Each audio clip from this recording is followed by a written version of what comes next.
Lastly, who did Paul visit with when he goes to Jerusalem? Because in Acts chapter 9, it says that when he went to Jerusalem, tried to join the disciples, but they wouldn't want to see him. They didn't believe he was a disciple. And it says that he had, just lost my spot.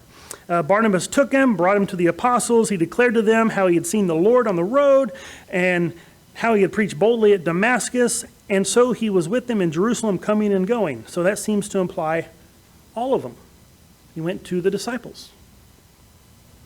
However, in Galatians chapter 1, recounting the same thing, he says, after 3 years I went up to Jerusalem to see Peter, but I saw none of the other apostles except James, the Lord's brother. Okay, so according to Paul in Galatians, all he saw was Peter and James. But Acts chapter 9, it says he went to go see the disciples.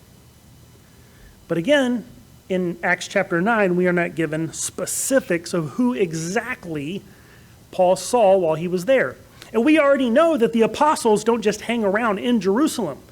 Remember, we saw where Peter and John went out to go see what was going on in Samaria. So there's coming and going. Maybe they weren't all there. Maybe they didn't all believe Barnabas. But there's no necessary contradiction between what we see in chapter 9 and what we see in Galatians 1. That little church on Liberty Hill, come praise the Lord, let your cup be filled.